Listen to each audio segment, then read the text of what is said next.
为什么我们现在很多的新能源汽车品质下滑如此严重？异响、崴脚、抖动、失控、冲出马路等等等等匪夷所思的情况越来越多。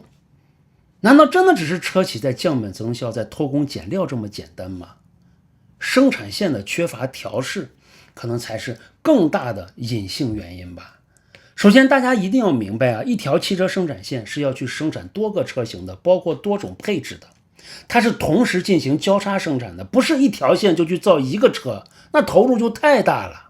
那也确实，我们的很多车企花费了大几十亿甚至上百亿去建造一条汽车生产线，用的设备也确实都是国际大牌的，非常先进。可是，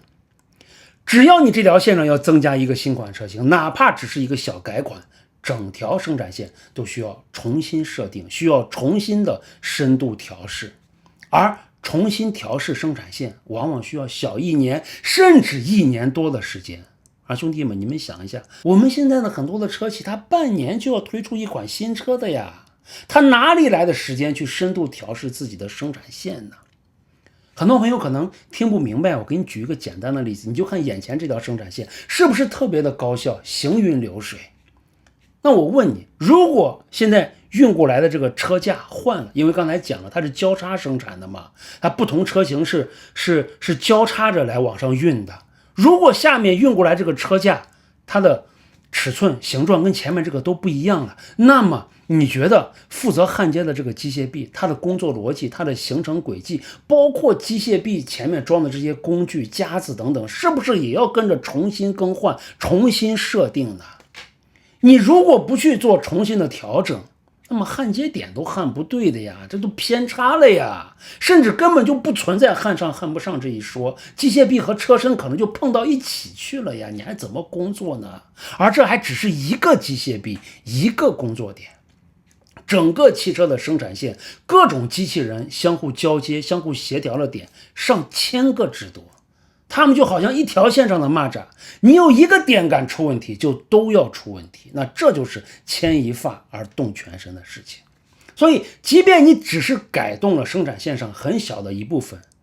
即便你要造的这个新款的车型只是出现了很小的一些变化，那其他很多的环节都是要跟着去调整的，并且不光是硬件要调整。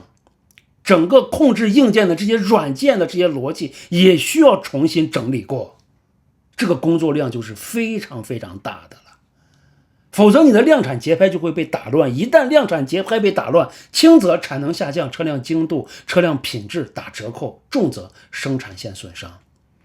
汽车生产线的这个工作流程，它是一个环环相扣、严丝合缝的过程。空间上毫米级的，时间上毫秒级的，是一点都不能错的。而我们现在很多车企，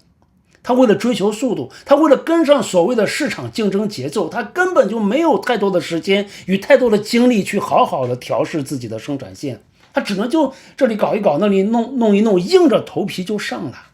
当然我们也不是说这样子就造不了车，也能造，可是这样情况下生产出来的车子，在精度、统一度、量产节拍、返修率、错配宽容、一次合格率等上面，可能就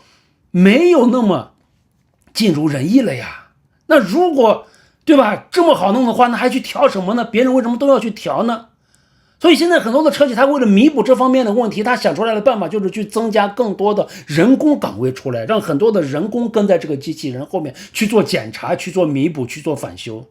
这里没有焊好，我人工上去再焊2下，他们把这种过程呢叫做柔性生产。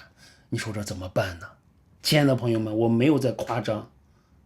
也没有在谴责什么。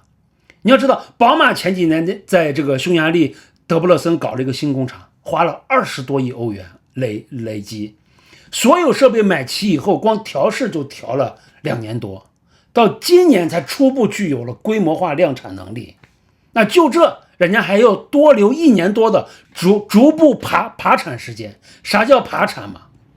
就是要在后面的实际生产过程当中继续去优化环节，去发现问题，去调整生产线，最终获得一个稳定高效的生产流程。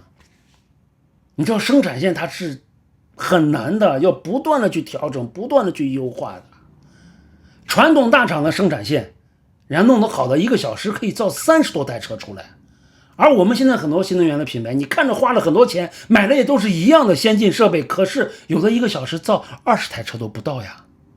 那这就是调试水平不高而造成的，这也是为什么很多的新势力品牌现在的交车速度跟不上的原因之一。你看着生产线都是一样的，你造的就是没人家快，你说这是咋回事嘛？所以无论是生产线本身还是生产线的调试，都是绝对的科学，而科学是要被尊重的。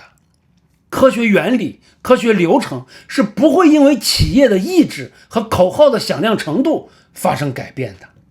今天我们总在嘲笑传统的车企呆板、转型慢、死脑筋，可是你啥时候见过 BBA、通用、凯迪拉克造出来的新车一出来就开始异响、开始断轴了呢？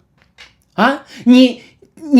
可能会对这些车产生一些不满意的地方，对吧？他哪里让你心里不太爽？可是你啥时候见过人家造的这些车子一出来就开始异响、开始崴脚的呢？啊，大多数的车企尊重科学生产，尊重顾客安全，尊重自身颜面，他们尊重车企这2个字，而你笑话人家慢。所以当然我今天讲这些也不是说我们的车企都不行，我们大多数的车企其实还是很厉害的，越来越厉害了。你就包括传统的奇瑞呀、吉利呀、长城，甚至蔚来，你知道，就这些厂家，据我的了解，最少在生产线调试这个环节都是花足精力、花足成本的，是很认真的。你像长城前段时间为了应对他们新上市的一款车型，把一条生产线直接闭门调试好几个月呀，那这就叫态度呀，这就叫尊重科学呀。所以怎么讲呢，兄弟们？子曰：欲速则不达，见小利则大事不成。这是我们老祖先在《论语·子路》中说了一句话。不过很遗憾，我们现在很多的年轻企业家们可能并没有读过这本书吧。感谢大家的收看，我是你们的老朋友蔡老板，我们下次节目接着再聊，拜拜。